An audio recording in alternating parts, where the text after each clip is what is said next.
नमस्कार प्यारे कृषि छात्रों, आपका स्वागत है उपज के डिजिटल प्लेटफॉर्म पर, जहां आज हम आपके लिए वापस से लेकर आए हैं टॉप 20 क्वेश्चन सीरीज जो हमारी चल रही थी उसका दूसरा वीडियो आज हम लेकर आए हैं। और आज हम आपको 20 ऐसे क्वेश्चन सोल्व करवाने वाले हैं जो आपके आगामी एग्रीकल्चर एग्जाम्स और एंट्रेंस एग्ज़ाम के लिए बहुत ही लाभदायक होंगे। पर्टिकुलरली इन क्वेश्चंस को जो डिज़ाइन किया गया है वो जेट पर्पज़ के लिए डिज़ाइन किया गया है, और यही क्वेश्चन जो है वो आपके एग्रीकल्चर सुपरवाइजर के लिए भी अत्यंत महत्वपूर्ण क्वेश्चंस रहेंगे। तो देखते हैं इन क्वेश्चन से हमें क्या जानकारी मिल सकती है, क्या नहीं मिल सकती है, और कौन से कॉन्सेप्ट ऐसे हैं जो क्लियर हो सकते हैं। तो आप जो है इस चैनल को अगर अभी तक आपने फॉलो नहीं किया है तो इस चैनल को ज़रूर सब्सक्राइब करें, और आपको अगर वीडियो अच्छा लगता है तो आप इस वीडियो को अपने सहपाठियों को ज़रूर से ज़रूर भेजें। तो अब हम जो है फर्स्ट क्वेश्चन की ओर चलते हैं। फर्स्ट क्वेश्चन जो हमारा है,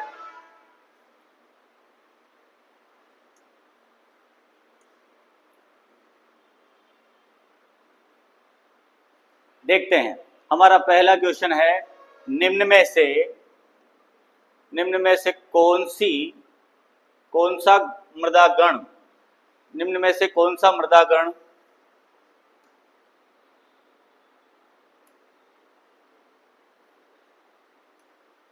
निम्न में से कौन सा मृदा गण भारत में सबसे ज्यादा क्षेत्र में पाया जाता है। तो पहली बात हम कर लेते हैं कि ISSS international society of soil science ने विश्व की सभी मृदाओं को अनेक भागों में बांटा है, और उन अनेक भागों को एक सीरीज में और उन सीरीज को डिफरेंट ऑर्डर में रखा है। तो हमारे पास कितने ऑर्डर है? 12 ऑर्डर है। कितने ऑर्डर हैं? 12। कौन कौन से हैं? आवागामी, हाउस। तो इस नाम से जो है सभी ऑर्डर का फर्स्ट वर्ड हमने यहाँ पर लिया है, और इस तरीके से हमारे पास कितने ऑर्डर हो जाएंगे? 12 ऑर्डर है। ये जो क्लासिफिकेशन है ये 7th सन्निकटन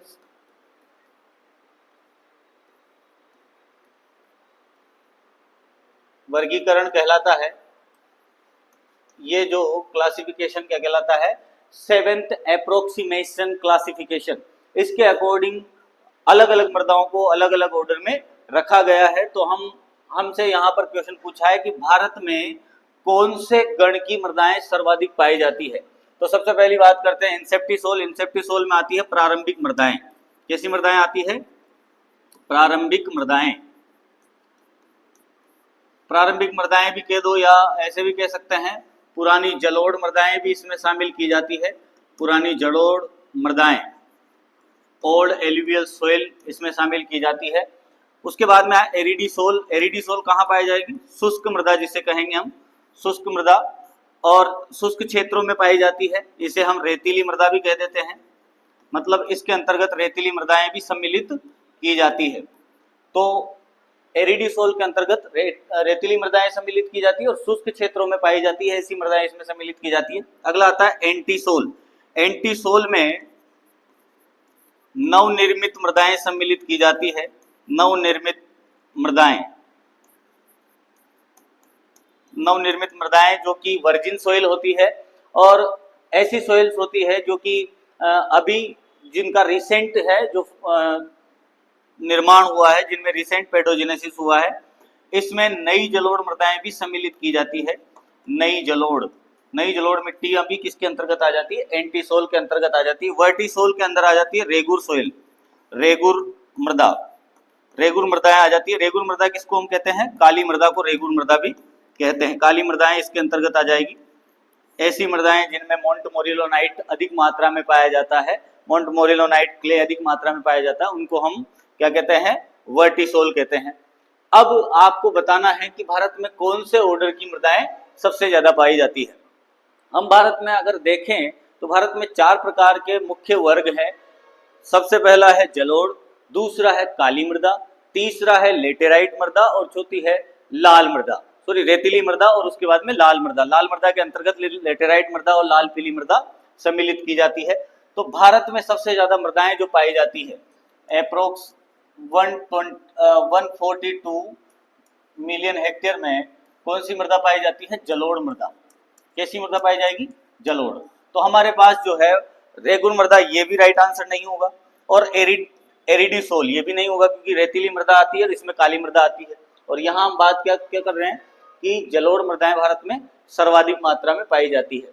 तो जलोढ़ मृदाएं कहाँ कहाँ देखने को मिल रही है हमें? एंटीसोल में, नई जलोढ़ और प्रारंभिक मृदाएं। तो सबसे ज्यादा जो मृदाएं जो पाई जाती है वो किस ऑर्डर के अंतर्गत रखी जाती है भारत में? इंसेप्टिसोल। तो भारत में सबसे ज्यादा जो मृदाएं रखी जाती है, अगर भारत के केस में बात करें, हम भारत के केस में बात करें तो इंसेप्टिसोल, और अगर राजस्थान के केस में बात करें तो एरिडीसोल मृदाएं सबसे ज्यादा होती है। राजस्थान में एरिडीसोल मृदाएं सबसे ज्यादा है और भारत में इंसेप्टिसोल मृदाएं सबसे ज्यादा होती है।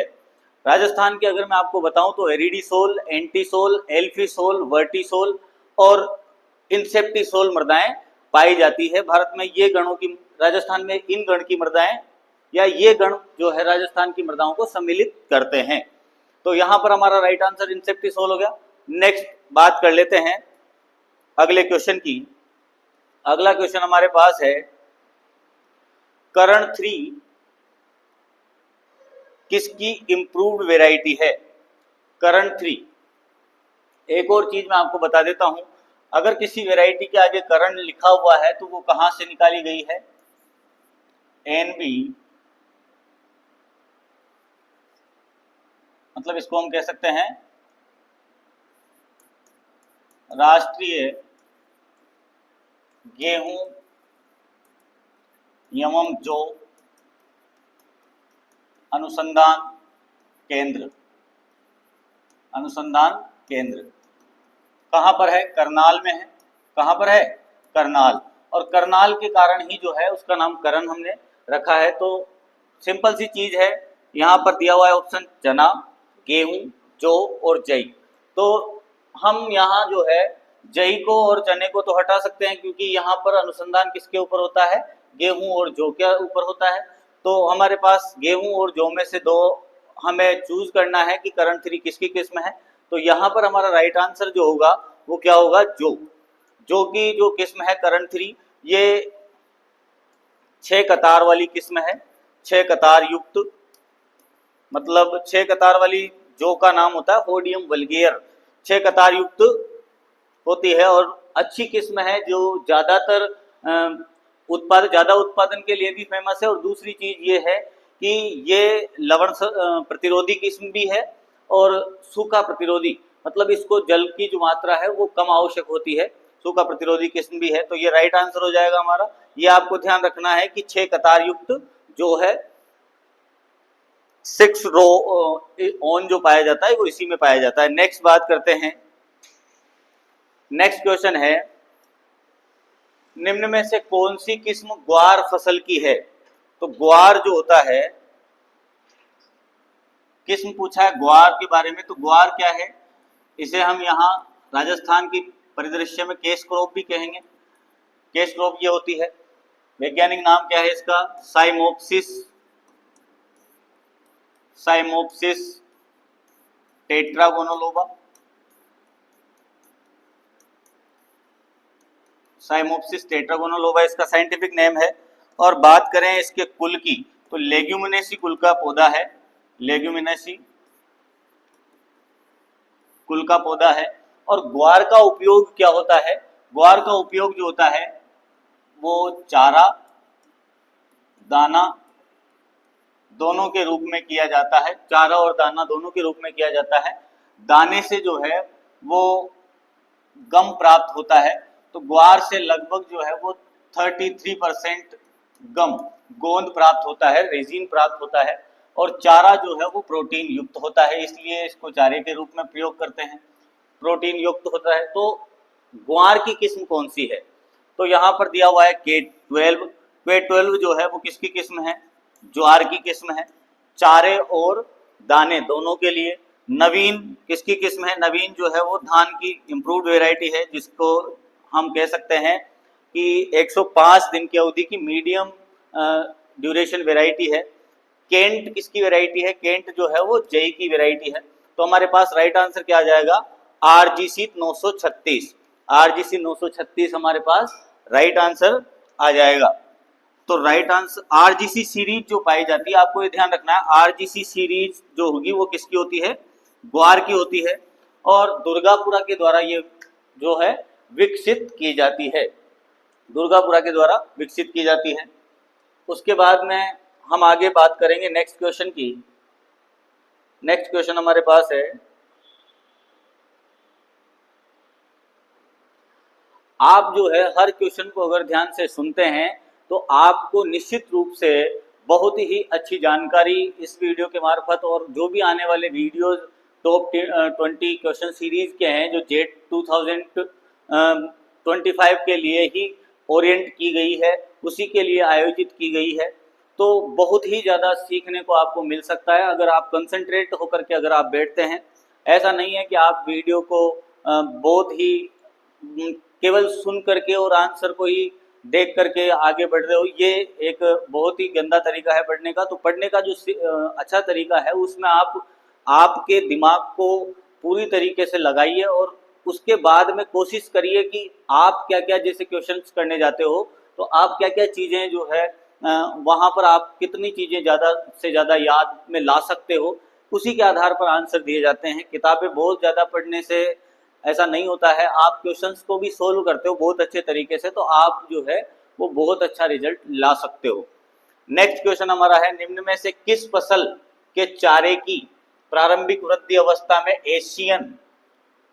एशियन की मात्रा अधिकतम होती है? एशियन क्या है? एक प्रकार का विषाक्त पदार्थ है, एक प्रकार का विष है। तो छोटी अवस्था में अगर उस चारे को खा लिया जाता है तो एशियन जो है वो अम्ल में परिवर्तित होकर के, या अम्ल जो प्रूसिक अम्ल है उसमें परिवर्तित हो जाता है और पशु के शरीर में जाने के बाद में वो क्या बना जाता है, हाइड्रोसाइनिक एसिड बना देता है और इससे जानवर मर जाता है। तो ये आप एशियन के बारे में संपूर्ण जानकारी के लिए कि एशियन कैसे प्रोड्यूस होता है, कहाँ प्रोड्यूस होता है, जड़ों में क्या बनता है, पत्तियों में क्या एकत्रित होता है, इन सब की जानकारी आपको मैंने आपके पास आपके इस चैनल पर सोरघम का एक वीडियो डाला हुआ है, उस वीडियो के मार्फत आप कंप्लीट एशियन के बारे में जानकारी ले सकते हैं और बहुत अच्छे से सोरघम की स्टडी आप वहाँ पर कर सकते हैं।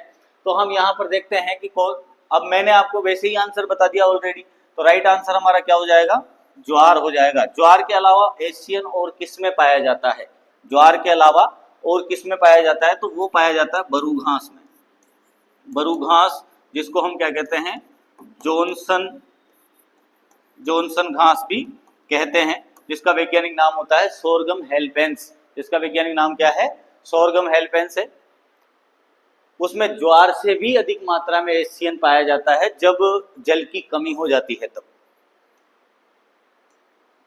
नेक्स्ट बात करते हैं, डाई अमोनियम फॉस्फेट में नाइट्रोजन व फास्फोरस की मात्रा क्या होती है? तो डीएपी में नाइट्रोजन और फास्फोरस की मात्रा क्या होती है? डीएपी के बारे में बात कर लेते हैं। डीएपी जो है, अच्छा डीएपी के केस में भी मैं बता देता हूं आपको कि मैंने डीएपी के लिए कंप्लीट डीएपी का वीडियो और यूरिया का वीडियो डाला हुआ है, जिसमें डीएपी की संपूर्ण जानकारी है कि डीएपी का खेती के अलावा और क्या क्या उपयोग होता है। आपको पता होना चाहिए कि डीएपी को कहाँ कहाँ इस्तेमाल किया जा सकता है और फसलों में डालने पर इसकी क्या प्रतिक्रिया रहती है और क्या ये फसल के लिए लाभदायक है। अगर ये सब जानकारी आपको देखनी है तो ये इसके लिए मैंने आपके इसी YouTube चैनल पर वीडियो डाला हुआ है। डीएपी का कंप्लीट वीडियो है जिसमें आप सारी जानकारी प्राप्त कर सकते हो, क्योंकि ये डीएपी फर्टिलाइजर इंडिया का पॉपुलर फर्टिलाइजर्स में से एक फर्टिलाइजर है। तो डीएपी डायमोनियम फॉस्फेट, इसको हम क्या कहते हैं, डीएपी डायमोनियम फॉस्फेट का जो फॉर्मूला है NH4 और ट्वाइस SPO4, ये फॉर्मूला किसका है, डायमोनियम फॉस्फेट का है, जो कि जेट के रिसेंट पेपर में पूछा गया है। अब हम देख लेते हैं कि किसमें कितनी मात्रा। तो डीएपी में नाइट्रोजन की मात्रा जो पाई जाती है वो 18% पाई जाती है, जो कि किसके रूप में होता है, अमोनियम के रूप में। तो डीएपी में उपस्थित नाइट्रोजन अमोनियम के रूप में होती है और फास्फेट पाया जाता है 46% पाया जाता है, पर यहाँ पर दिया हुआ है 48। तो न्यूनतम FCO के अकॉर्डिंग, फर्टिलाइजर कंट्रोल ऑर्डर 1957 के अकॉर्डिंग जो है वो न्यूनतम कितनी होनी चाहिए, 46% जो है उसमें P2O5 होनी चाहिए। तो यहाँ पर हमारा राइट आंसर क्या आ जाएगा, 18, 48 यहाँ पर दिया हुआ है, तो 46 है, तो उसके बिल्कुल नज़दीक। कई कंपनी ऐसी है, अच्छा वैसे तो डीएपी को पीपीसीएल ही बनाती है, पीपीसीएल पारादीप फॉस्फोरस केमिकल लिमिटेड, ये कंपनी जो है फॉस्फोरस बनाती है। नेक्स्ट बात कर लेंगे हम डीएपी के बाद, नेक्स्ट सवाल अपना जो रहेगा, पेगिंग अवस्था किस फसल में पाई जाती है? कौन सी फसल में पेगिंग अवस्था पाई जाती है? पेगिंग क्या होता है? पुष्पन के बाद जैसे ही परागण होगा, परागण होने के बाद में कैसा परागण होता है? सौ परागण होता है उस फसल में, और 100 परागण के बाद में जड़ों के जो रोम छिद्र है वहां से धागे नुमा संरचना निकलती है, जिसको हम क्या कहते हैं? पेग कहते हैं। और ये निकलने की प्रक्रिया को हम क्या कहते हैं? पेगिंग कहते हैं। मतलब जैसे ही 100 परागण होता है, हार्मोन जो है वो भूमि की तरफ मूवमेंट करते हैं, और हार्मोन का अगर मान लो ये होता है पौधे का शीर्ष, और ये होता है जड़, ठीक है। अगर हार्मोन का मूवमेंट अगर मान लो जड़ की तरफ रहता है तो उसे हम क्या कहते हैं? जियोट्रोपिज्म। क्या कहते हैं? जियोट्रोपिज्म कहते हैं। और अगर हार्मोन का मूवमेंट पौधे के एपिकल की तरफ होता है तो उसे हेलियोट्रोपिज्म कहते हैं, हेलियोट्रोपिज्म।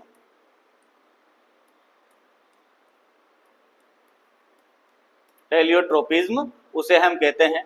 ये चीज आपको ध्यान में रखनी है। हेलियोट्रोपिज्म जो है वो सनफ्लावर में पाया जाता है। किस में पाया जाता है? सनफ्लावर में, मतलब सूरजमुखी में पाया जाता है। तो यहाँ पर हमारे ऑप्शन है पेगिंग अवस्था किस में पाई जाती है? पहला शकरकंद, दूसरा मूंगफली, तीसरा लोबिया, और चौथा है कपास। लोबिया, लोबिया मतलब काउपी, और चौथा है कपास। तो हमारा यहाँ पर राइट आंसर क्या हो जाएगा? मूंगफली में पेगिंग की प्रक्रिया होती है। मूंगफली में जो मूंगफली लगती है उससे जड़ों में धागीनुमा संरचनाएं जो निकलती है, और उस पर फली जो लगती है, पोड एरेचिस जिसको हम कहते हैं ग्रीक लैंग्वेज में, उसे हम क्या कहेंगे? मूंगफली। इसको एरेका मंकी नट भी कहते हैं और पीनट भी कहा जाता है। एरेचिस हाइपोजिया इसका वैज्ञानिक नाम है, और लेगिमिनेसी की है, स्वपरागण इसमें होता है। ये सब चीजें मैंने इसके बारे में आपको बताई है। नेक्स्ट बात करते हैं, अच्छा पेगिंग के लिए कौन सी मृदा सबसे उपयुक्त रहती है? ये भी क्वेश्चन पूछा जाता है कई बार। तो पेगिंग के लिए कौन सी मृदा सबसे उपयुक्त रहती है? तो वो मृदा होती है बलुई मृदा, क्योंकि बलुई मृदा में कॉम्पैक्टनेस कम होने के कारण मूंगफली अच्छे से बनती है, मतलब पेगिंग प्रक्रिया उसमें अच्छी प्रकार से होती है। नेक्स्ट क्वेश्चन की ओर बढ़ते हैं। बीकानेर क्षेत्र निम्न में से किस जोन में आता है? तो बीकानेर क्षेत्र निम्न में से किस जोन में आता है? तो राजस्थान को कितने कृषि जलवायु खंडों में बांटा गया है? ये एक बहुत बड़ा क्वेश्चन है। राजस्थान को 10 कृषि जलवायु खंडों में बांटा गया है। जलवायु, मृदा, वनस्पति के आधार पर अलग अलग खंडों में बांटा गया है। तो बीकानेर क्षेत्र निम्न में से किस जोन में आता है? हमारे पास क्वेश्चन क्या उठ के आ रहा है? बीकानेर क्षेत्र निम्न में से किस जोन में आता है? तो यहाँ पर जो है हमारे पास ऑप्शन है जोन फर्स्ट, जोन सेकंड, उसके बाद में जोन थर्ड, और उसके बाद में जोन फोर्थ। तो मैं आपको बता देता हूँ। सबसे पहला जोन जो है जोन फर्स्ट, इसमें जोधपुर और बाड़मेर सम्मिलित किया जाता है, जोधपुर और बाड़मेर। उसके बाद में जोन बी में जो है श्री गंगानगर और हनुमानगढ़ इसमें सम्मिलित किया जाता है। जोन थर्ड में बीकानेर और जैसलमेर, बीकानेर और जैसलमेर इसके अंतर्गत आ जाएगा। और जोन फोर्थ के अंदर आ जाता है उदयपुर। क्या आ जाता है? उदयपुर, डूंगरपुर, चित्तौड़, बांसवाड़ा एक्सेट्रा, ये जोन फोर्थ ए में आ जाते हैं। तो हम बात करते हैं कि बीकानेर किस में आएगा। तो हमारे पास जोन सी, जिसमें कि बीकानेर आता है। क्षेत्रफल के आधार पर सबसे बड़ा जोन भी कौन सा है? जोन सी है। अगर आपसे पूछा जाए कि SKRAU जो कि आपका पेपर करवा रही है, स्वामी केशवानंद राजस्थान एग्रीकल्चर यूनिवर्सिटी बीकानेर। तो आपका पेपर करवा रही, तो वो कौन से जोन में आएगा, वो भी किस में आएगा, फर्स्ट सी में सम्मिलित किया जाएगा। नेक्स्ट बात करते हैं, अच्छा जो भी चीजें बीकानेर में हैं तो वो बीकानेर जिला अगर उसमें आता है तो वहां पर जो भी संस्थान है कृषि से रिलेटेड, जो भी यूनिवर्सिटीज है, जो भी क्षेत्रीय अनुसंधान संस्थान है, वो उसी में सम्मिलित किए जाएंगे। नेक्स्ट क्वेश्चन की ओर बढ़ते हैं। नेक्स्ट क्वेश्चन है क्वेश्चन नंबर 8, निम्न में से कौन सा पेड़ राजस्थान का कल्पवृक्ष कहलाता है। राजस्थान का कल्पवृक्ष कौन से पेड़ को कहते हैं, तो राजस्थान का कल्पवृक्ष सिंपल सी चीज है, राजस्थान का राज्य वृक्ष जो होता है, इसे हम राज्य वृक्ष भी कहते हैं, खेजड़ी राज्य वृक्ष, ये कल्पवृक्ष है। और इसको जो है, इसकी पत्तियों को चारे के रूप में भी काम में लिया जाता है, इसकी फलियों को प्रोटीन का स्रोत माना जाता है, प्रोटीन का स्रोत माना जाता है। इसका वैज्ञानिक नाम जो होता है प्रोसोफिस सिनरेरिया है। इसको राजस्थान का जो है कल्पवृक्ष कहा जाता है। क्या कहा जाता है, राजस्थान का कल्पवृक्ष कहा जाता है खेजड़ी को। नेक्स्ट बात करते हैं, नेक्स्ट क्वेश्चन हमारे पास है, निम्न में से किसे कास्टिक सोडा कहते हैं। निम्न में से किसे कास्टिक सोडा कहते हैं, तो कास्टिक सोडे के लिए आपको याद रहना चाहिए कि कास्टिक सोडा किसे कहते हैं, सोडियम हाइड्रोक्साइड, पोटेशियम हाइड्रोक्साइड, यहां पर दिया हुआ है NaOH, KOH, caustic of potash, इसको क्या कहते हैं हम, कास्टिक ऑफ पोटास कहते हैं KOH को। और उसके बाद में कास्टिक सोडा किसे कहेंगे हम, सोडियम हाइड्रोक्साइड को कहेंगे। किसको कहेंगे, सोडियम हाइड्रोक्साइड को कास्टिक सोडा कहेंगे। अमोनियम हाइड्रोक्साइड दिया हुआ है और कैल्शियम नाइट्रेट दिया हुआ है, तो सोडियम हाइड्रोक्साइड को हम क्या कहते हैं, कास्टिक सोडा कहते हैं। नेक्स्ट क्वेश्चन की ओर बढ़ते हैं।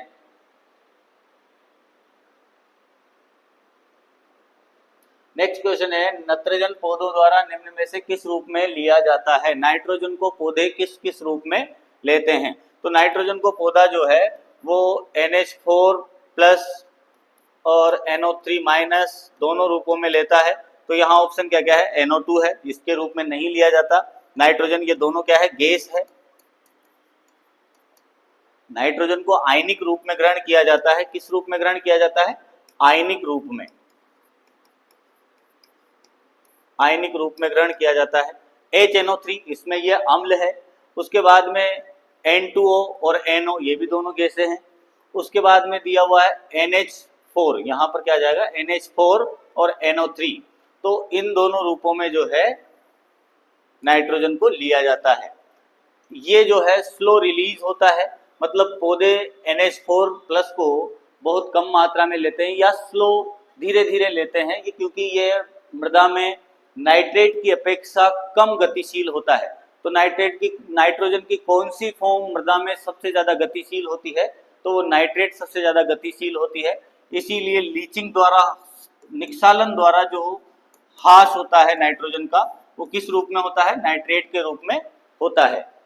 चलो नेक्स्ट बात करते हैं अगले क्वेश्चन की। अगला क्वेश्चन हमारे पास है, निम्न में से किस जानवर के मांस को बीफ कहते हैं।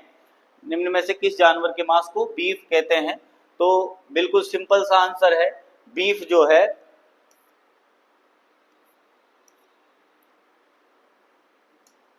कौन से जानवर के मांस को कहा जाता है, गाय के मांस को बीफ कहा जाता है। गाय के मांस को क्या कहा जाता है, बीफ कहा जाता है। बाकी अगर अलग अलग टाइप के मटन की बात करें, हम मांस की बात करें, तो कौन कौन से प्रकार हो सकते हैं, मटन होगा, उसके बाद में बेकन, चिकन, सफेद मांस, काला मांस, ब्लैक मीट जो होता है काला मांस हो जाएगा। उसके बाद में पोर्क भी दिया होता है, पोर्क, बफन, केरा बीफ, ऐसे कई सारे ऑप्शन आपको देखने को मिल सकते हैं। मटन जो है वो चेवन, एक और रहा है चेवन, चेवन जो है वो बकरी के मांस को कहा जाता है। केरा बीफ और बफन जो है वो भैंस के मांस को कहा जाता है। भैंस के मांस को कहा जाता है, मटन भेड़ के मांस को कहा जाता है, बेकन। अच्छा, फ्लेश कहीं पे आपको दिखाई देता है, फ्लेश का मतलब होता है ज्यादा मांस होना, हड्डी छोटी होना और मांस ज्यादा होना, उसे हम क्या कहते हैं, फ्लेश कहते हैं। या हड्डी रहित मांस जो होगा उसको भी हम फ्लेश कह देते हैं, क्या कह देते हैं, फ्लेश कह देते हैं। बेकन, अगला क्या आ जाता है, बेकन। तो ये सुअर का मांस है, किसका मांस है, सुअर का। चिकन जो है वो मुर्गी का मांस होता है। सफेद मांस भी किसका है, मुर्गी का मांस ही है। काला मांस कड़कनाथ का होता है, कड़कनाथ जो मुर्गी की नस्ल है उसका मांस काला होता है। उसके बाद में पोर्क जो है वो भी सुअर का मांस होता है। अच्छा, बेकन को जो है हम नमकीन मांस भी कह देते हैं। तो आपका राइट आंसर यहाँ बीफ में क्या आ जाएगा, गाय। क्लियर। नेक्स्ट क्वेश्चन की ओर बढ़ते हैं। नेक्स्ट क्वेश्चन है, काजरी किस शहर में स्थित है। काजरी एंड आफरी ये दोनों संस्थान एक ही जगह है। काजरी को जो है वो 1959 में एस्टेब्लिश किया था। कहाँ पर एस्टेब्लिश किया था, क्षेत्रीय संस्थान के रूप में, जो कि शुष्क क्षेत्रों से रिलेटेड जो भी अनुसंधान होते हैं उनको सुचारू रूप से करने का कार्य करते हैं। तो यहाँ ऑप्शन दिया हुआ है लखनऊ, इलाहाबाद, झांसी, जोधपुर। इन शहरों में से आपको ये ध्यान रखना है, इसकी फुल फॉर्म है केंद्रीय शुष्क क्षेत्र अनुसंधान संस्थान। शुष्क क्षेत्र कौन सा है, ये तीनों शुष्क क्षेत्र में आते ही नहीं है। शुष्क क्षेत्र मारवाड़ मतलब राजस्थान में ही पाया जाएगा आपको। तो जोधपुर इसका राइट आंसर हो जाएगा। काजरी कहाँ पर स्थित है, जोधपुर में स्थित है। नेक्स्ट क्वेश्चन की ओर बढ़ते हैं। नेक्स्ट क्वेश्चन हमारे पास है, बलुई दोमट मृदा में निम्न में से किस पदार्थ की मात्रा अधिक होती है। बलुई दोमट मृदा, तो ये क्या है, मृदा की श्रेणियां हैं। मृदा की श्रेणियां हैं मतलब मृदा कणों के एग्रीगेशन से जो श्रेणी बनती है उसको हम क्या कहते हैं, मृदा श्रेणी कहते हैं। तो जैसे 3 कण पार्टिकल जो सोइल टेक्सचर है, जैसे बालू, सिल्ट, क्ले, इनसे मिलकर जो है वो मृदा की श्रेणियां बनती है। तो यहाँ एक श्रेणी दी हुई है बलुई दोमट मृदा। तो आपको ये चीज ध्यान रखनी है, जहां पर शब्द आगे आ जाता है, जैसे बलुई आ गया तो मतलब बालू की मात्रा ज्यादा है, क्ले शब्द आ जाता है तो क्ले की मात्रा ज्यादा है, सिल्ट आ जाता है तो सिल्ट की मात्रा ज्यादा होती है। तो बलुई दोमट में किसकी मात्रा सर्वाधिक होगी, बालू की मात्रा सर्वाधिक होगी। लगभग जो है वो 40 से लेकर के 50% मात्रा किसकी पाई जाती है, बलुई दोमट मृदा में बालू की पाई जाती है। यह आपको ध्यान रखना है। चिकनी मृदा में क्ले की मात्रा सबसे ज्यादा पाई जाती है। किसकी मात्रा पाई जाती है, क्ले की मात्रा। चिकनी मृदाओं में कौन सी मृदाएं आती है, जैसे कि काली मृदा भी चिकनी मृदा में आ जाती है। उसके बाद में मटी और दोमट जो है।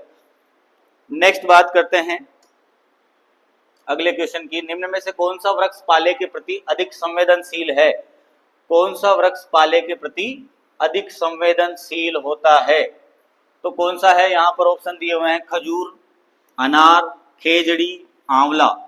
तो पाले के प्रति सबसे ज्यादा, जिसपे पाले का प्रभाव ज्यादा पड़ता है या पाले के से नुकसान जिसमें ज्यादा होता है, वो कौन सा पेड़ है। तो यहाँ पर हमारा राइट आंसर क्या हो जाएगा, आंवला। आंवला पाले के प्रति इनके कंपैरिजन में सबसे ज्यादा संवेदनशील है। आंवला के बाद अगर हम बात करें तो किसकी आ जाएगी, खजूर, और खजूर के बाद हम बात करें तो अनार, और अनार के बाद और भी कई सारे पेड़ है। सबसे ज्यादा अगर यहाँ ऑप्शन में नींबू दिया होता, नींबू और जकरांडा जो दिया होता है वो सबसे ज्यादा संवेदनशील है। नींबू जो है वो सर्वाधिक संवेदनशील फल वृक्ष है जो कि पाले से प्रभावित होता है। नेक्स्ट क्वेश्चन की ओर बढ़ते हैं। नेक्स्ट क्वेश्चन हमारे पास क्या है, अल्ट्रा माइक्रो न्यूट्रिएंट, निम्न में से किस पोषक तत्व को अल्ट्रा माइक्रो न्यूट्रिएंट कहते हैं। अल्ट्रा माइक्रो न्यूट्रिएंट का मतलब होता है ऐसा पोषक तत्व जिसकी मात्रा पौधे को बहुत कम आवश्यक होती है, जिसको पौधे की बहुत कम मात्रा चाहिए होती है, उसको हम क्या कह रहे हैं, अल्ट्रा माइक्रो न्यूट्रिएंट कहते हैं। तो सबसे कम जो होते हैं मात्रा वो किसकी होती है, निकल की। कितनी होती है, 0.121%, 1 ppm। ये मात्रा जो है या इससे भी कम मात्रा किसको चाहिए, निकल की चाहिए। अब यहाँ ऑप्शन दिए हुए हैं मैग्नीज, तो भैया मैग्नीज और जिंक जो है वो लगभग जो है वो 50 से 60 ppm के लगभग इनकी मात्रा चाहिए होती है। उसके बाद में एमो, लोहा भी जो है लगभग जिंक के बराबर ही उसको मात्रा चाहिए। एमो की बात करें तो इसमें है 1 से कम ppm की मात्रा पौधे को आवश्यक होती है। तो यहाँ पर ऑप्शन के अनुसार जो है हमारा राइट आंसर क्या हो जाएगा, एमओ, मोलिब्डेनम जो है उसको अल्ट्रा माइक्रोन्यूट्रिएंट यहाँ इस क्वेश्चन के आधार पर हम कहेंगे। नेक्स्ट क्वेश्चन की हम बात करते हैं, निम्न में से कौन सा 2:1 प्रकार का क्ले मिनरल नहीं है, मतलब 2:1 प्रकार का क्ले मिनरल नहीं है, कौन सा नहीं है। देखो मैं आपको बता देता हूं, मोंटमोरेलोनाइट का रेशियो क्या है, 2:1। यहाँ 2:1 का मतलब समझते हैं, 2:1 का मतलब होता है सिलिका की 2 परतें, सिलिका की 2 परतें होती है और एल्यूमिना की 1 परत होती है, एल्यूमिना की 1 परत होती है, इसलिए हम यहाँ पर रेशियो क्या लिखते हैं, 2:1 लिखते हैं। उसके बाद में केवोलिनाइट दिया हुआ है, स्मेक्टाइट दिया हुआ है, इलाइट दिया हुआ है। तो इलाइट, स्मेक्टाइट और केवोलिनाइट जो है, सॉरी मोंटमोरेलोनाइट किस में आ जाते हैं, 2:1 में। इसके अलावा भी वर्मीकुलाइट की अगर हम बात करें, वर्मीकुलाइट भी इसी के अंतर्गत सम्मिलित किया जाता है, वर्मीकुलाइट भी जो है इसमें ही सम्मिलित किया जाता है। केवोलिनाइट केवल और केवल जो है वो 1:1 वाला क्ले मिनरल है, सिंपल सी चीज है, ये एक ही आपको याद रखना है, यही 1.1 वाला है, बाकी सब क्या है 2.1 वाले हैं, ज्यादातर केस में यही होता है। तो आप केवोलिनाइट को ध्यान रखें, 1:1 जो है इसमें नहीं, 2:1 इसमें नहीं पाया जाता, इसमें 1:1 पाया जाता है। नेक्स्ट क्वेश्चन की ओर बढ़ते हैं। नेक्स्ट क्वेश्चन हमारे पास है, निम्न में से किस तत्व को सत्र में आवश्यक पोषक तत्व के रूप में जोड़ा गया, कौन से पोषक तत्व को 17वां पोषक तत्व कहा गया। तो 17वां पल, इसीलिए हम क्या लिखते हैं 16+1, ये क्या है, आवश्यक पोषक तत्व है। आवश्यक पोषक तत्व जो पौधे की उपापचय क्रियाओं के लिए आवश्यक होते हैं, जो पौधे के जीवन चक्र, जिसके बिना पौधा अपना जीवन चक्र पूर्ण नहीं कर सकता, और जो है ये उपापचय क्रियाओं में प्रत्यक्ष भाग लेते हैं, डायरेक्ट इन्वॉल्वमेंट रहता है इनका। और एक और चीज ये दी आर्नन ने 1954 में, ये आवश्यक पोषक तत्व की थ्योरी पहले तो 1939 में, कब दी, 1939 में दी, किसने, आर्नन और स्टाउट ने, आर्नन व स्टाउट ने दी। उसके बाद में इसको रिफाइंड कर दिया इस थ्योरी को 1954 में, किसने, आर्नन ने। और आर्नन ने क्या परिकल्पनाएं यहाँ पर प्रस्तुत की थी, तो उन्होंने 3 पॉइंट यहाँ पर प्रस्तुत किए। सबसे पहला कि इनके बिना जीवन चक्र पूर्ण नहीं कर सकता पौधा। दूसरी चीज, इनकी कमी को केवल यही पोषक तत्व पूरा कर सकते हैं, मतलब दूसरा पोषक तत्व किसी भी पोषक तत्व की कमी को पूर्ति नहीं कर सकता। और तीसरी बात कि यह मेटाबॉलिक या उपापचय क्रियाओं में प्रत्यक्ष रूप से भाग लेते हैं, participate directly in metabolic reactions. तो 16+1 लिखते हैं हम। तो निकल यहाँ पर जोड़ा गया था, कौन सा जोड़ा गया था, निकल, यहाँ ऑप्शन दिया हुआ है, निकल थर्ड ऑप्शन है। निकल को जोड़ा गया था कब, निकल की खोज जो है एज अ प्लांट न्यूट्रिएंट 1987 में ब्राउन एटोल, ब्राउन एटोल का मतलब है ब्राउन व उसके सहयोगियों के द्वारा उसको आवश्यक पोषक तत्व के रूप में खोजा गया। नेक्स्ट क्वेश्चन की बात करते हैं, निम्न में से किस किस्म की मृदा में बड़े पोर स्पेस पाए जाते हैं। तो कौन सी मृदा में बड़े पोर स्पेस पाए जाएंगे, आप यहाँ पर इस चीज का अंदाजा लगा लोगे। जैसे मान लो ये रेतीली मृदा भरी हुई है तो इनके ये पोर स्पेस है, और अगर मान लो यहाँ पर क्ले पार्टिकल भरे हुए हैं, क्ले अगर ज्यादा है तो इनके पोर स्पेस भी छोटे होंगे। तो क्ले में पोर स्पेस जो होते हैं वो छोटे होते हैं, किसमें, क्ले में, क्ले युक्त मृदा में। और बालू युक्त मृदा में जो है वो बड़े आकार के होते हैं, बड़े आकार के होते हैं। तो यहाँ ऑप्शन है चिकनी, तो इसमें क्या है, क्ले पाई जाती है भैया। बलुई मृदा, इसमें बालू ही पाई जाएगी, 90% बालू है। दोमट मृदा, इसमें जो है तीनों बराबर मात्रा में पाए जाते हैं, क्ले, सिल्ट और बालू, ये तीनों लगभग जो है वो समान मात्रा में पाए जाते हैं। और उसके बाद में बलुई दोमट, तो इसमें बालू भी पाई जा रही है और क्ले और सिल्ट भी पाई जाती है। तो हमारे पास राइट आंसर यहाँ पर क्या आ जाएगा, नंबर 2 बालू, क्या आ जाएगा, बालू यहाँ पर राइट आंसर आ जाएगा। नेक्स्ट क्वेश्चन की ओर बढ़ते हैं, निम्न में से सबसे अधिक अपक्षय प्रतिरोधी मिनरल कौन सा है? मतलब ऐसा कौन सा मिनरल है जो धीरे धीरे और या बहुत ही ज्यादा कठोर होता है? तो कठोर मिनरल कौन सा है? अगर कठोर है तो वो अपक्षय के प्रति प्रतिरोधी होगा। अपक्षय मतलब होता है टूटना। क्या होता है? टूटना, वेदरिंग, विदरिंग। ठीक, तो रेसिस्टेंट मिनरल कौन सा होगा? Withering resistant mineral. यहाँ पर ऑप्शन दिया हुआ है क्वार्ट्ज, मस्कोवाइट, फेल्सपार और कैल्साइट। तो मैं आपको बता देता हूँ, कैल्साइट जो है वो सबसे कम कठोर मिनरल होता है, सबसे कम कठोर है। तो यहाँ पर सबसे ज्यादा कठोर जो मिनरल रहेगा वो रहेगा क्वार्ट्ज। क्वार्ट्ज जो है वो सबसे कठोर मिनरल है, मतलब इसका अपक्षय बहुत ही कम मात्रा में या बहुत ही धीरे धीरे होता है। उसके बाद में फेल्सपार आ जाता है रेसिस्टेंट में। नेक्स्ट क्वेश्चन की ओर बढ़ते हैं। निम्न में से पोटास का अच्छा स्रोत है, निम्न में से पोटास का अच्छा स्रोत है, पोटास का मतलब है यहाँ पर K2O, इसका अच्छा स्रोत कौन सा है? तो यहाँ ऑप्शन दिया हुआ है rock phosphate, basic slag, bone meal और फ्लाई एश। तो बोन मील की केस में बात करें तो हम यहाँ फास्फोरस और कैल्शियम, बेसिक स्लैग की बात करें तो यहाँ फास्फोरस, रॉक फॉस्फेट की बात करें तो यहाँ कैल्शियम और उसके बाद में फास्फोरस का स्रोत होगा। ये किसका स्रोत है? फास्फोरस का स्रोत है। अब यहाँ पर जो है एक ही चीज बची है, फ्लाई एश। फ्लाई एश जो है वो K2O, उसमें कुछ मात्रा में K2O पाया जाता है। वैसे तो फ्लाई एश में फास्फोरस भी पाया जाएगा, पर जैसे जो चिमनियों से जो कई सारी ऐसे स्मेल्टर है, स्मेल्टर से जो राख निकलती है उसको हम क्या कहते हैं? फ्लाई एश कहते हैं। और फ्लाई एश किसका स्रोत है? K2O या पोटास का स्रोत होता है। तो ये थे आज के हमारे 20 क्वेश्चंस जो कि हमने इस सीरीज के तहत सोल्व कर रहे हैं, हम रेगुलर सोल्व कर रहे हैं। तो आज के लिए इतना ही। आज की क्लास के लिए अगर आपको ये क्लास बहुत अच्छी लगी है तो इसको आप ज़्यादा से ज़्यादा शेयर करें। और आज कल हम जो है इसी से रिलेटेड, जेड से रिलेटेड और कई सारे अच्छे क्वेश्चंस लेके आएंगे। तो आप हमारे चैनल को सब्सक्राइब जरूर करें और जुड़े रहें। धन्यवाद।